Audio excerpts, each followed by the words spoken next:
Now, even though she was playing in the park with all of her friends and the wind was blowing through her long blonde curly hair, she still had a sad look in her eyes. Her eyes were big and brown, and quite often they were bright. But now she knew that she'd been naughty. She had been looking in the mirror to look at herself, and she didn't like what it was that she saw. But her father had asked her to help him in the garden, and she hadn't. She decided that she would do what she would do, and her father had given up on her. And now her bottom lip was upturned. She hadn't listened to what he wanted her to do, and she'd chosen to do what she wanted to do. And all she could think about was the way that she had upset her father. And as she played in the park, a friend shouted to her, "Look out! Don't go by the side of the tennis courts." But she didn't listen. Again, "Don't go beside the tennis courts." And as she was absent-mindedly staring into the sky, a small, soft red but muddy tennis ball flew through the air and hit her on the top of her head. Her friends tried not to, but they all started to laugh, and she didn't like it. She didn't like what she saw in the mirror. It was the sad, cross look in her eyes, and her friend said, "What are we going to do with you? You need to listen."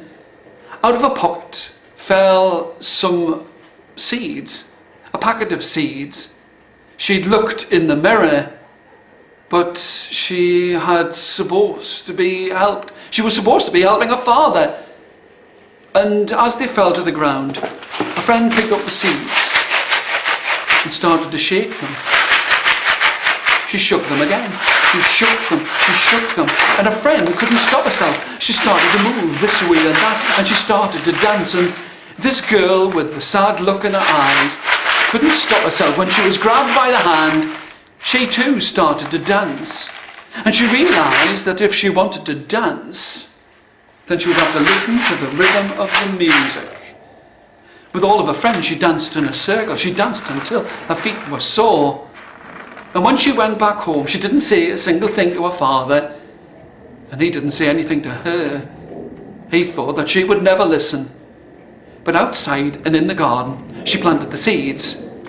And the rain fell down, and the sun would shine. And after a few weeks, she said to her father, "Dad, let's go out and have a look in the garden. But close your eyes, and you've got to listen." When her father went outside, as the wind blew, he could hear something rustling as the wind whistled through the leaves. And when he opened his eyes, you could see that the flowers had all grown. The beans had grown quite tall and strong, and they moved in a rhythm with the wind. The girl took her father's hand, and the two of them danced and smiled as the moon set in the sky.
Underneath the bridge lived a hairy, scary troll. Who's that trip-trap trapping on me bridge?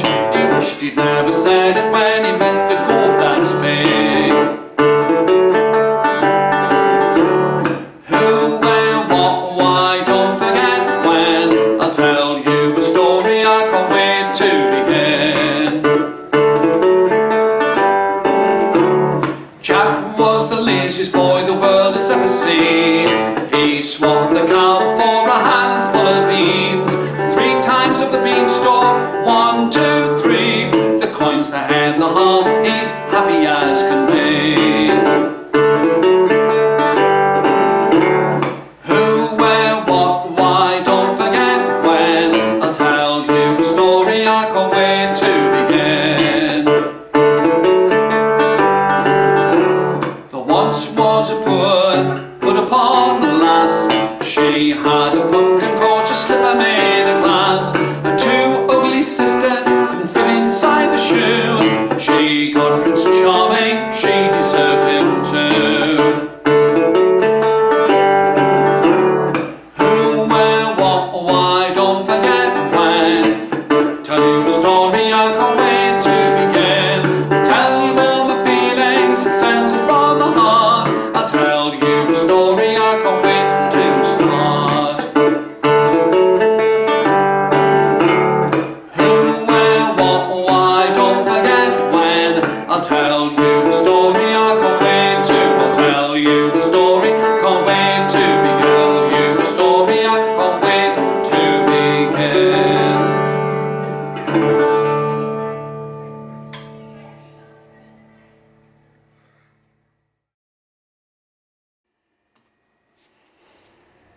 This girl had never felt so hot.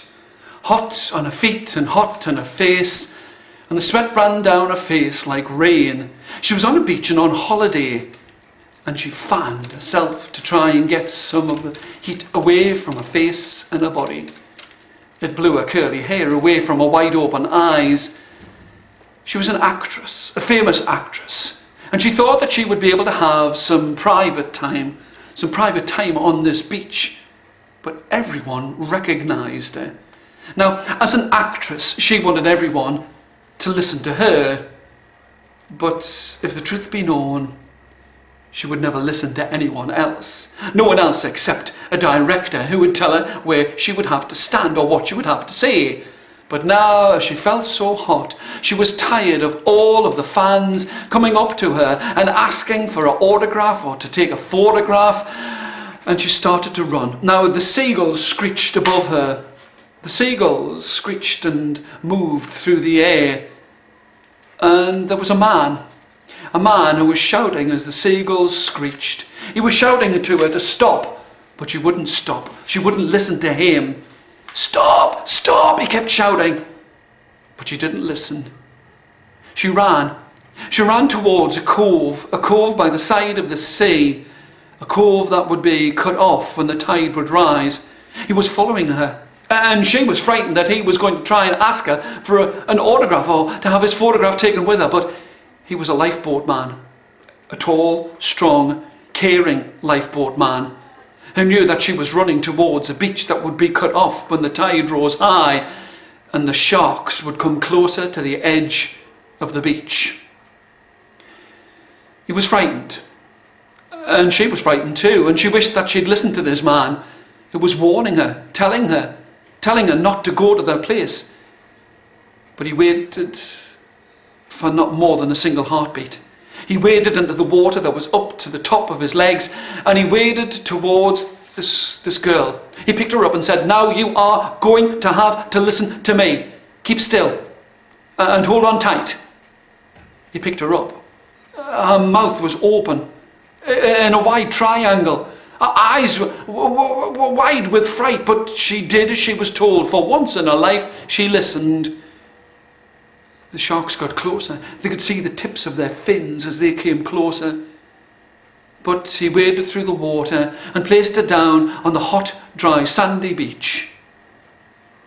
She never saw him again, but when she returned to her home, she picked up a small pet dog and she cradled it in her arms. And all of the photographers, and she wanted them to take a photograph now, all of the photographers asked her the name of the dog. She didn't wait. She didn't hesitate for a heartbeat. She said that the dog's name was James, the same name as the lifeboat man. She told the story of this lifeboat man who'd risked his life to save her, and everyone went to that beach to try and find him because now he had become famous. but he would hide from prying eyes and wait till the moon was in the sky and smile as he heard the seagulls screeching overhead.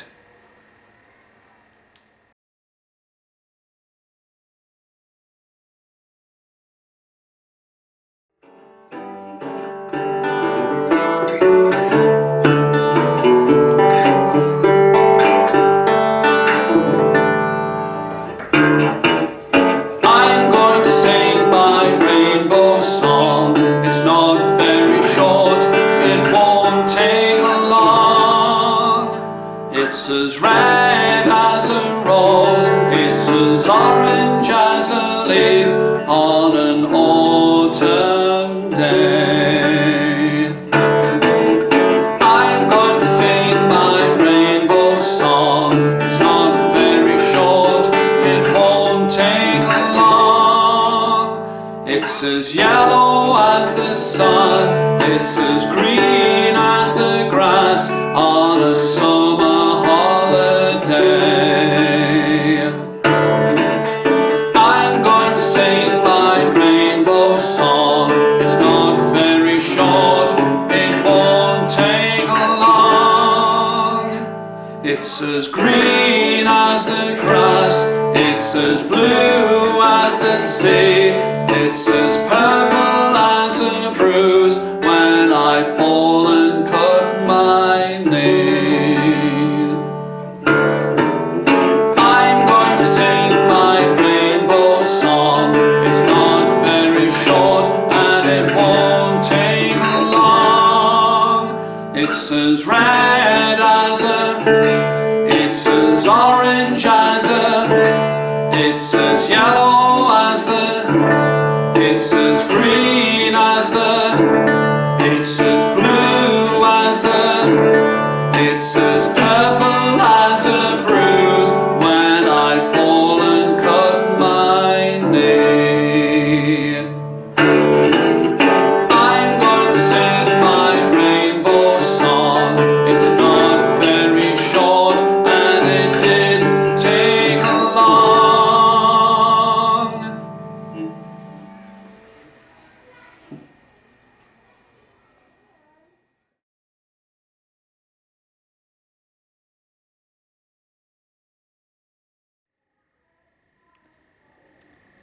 The boy was standing and smiling in the middle of this garden of sunflowers.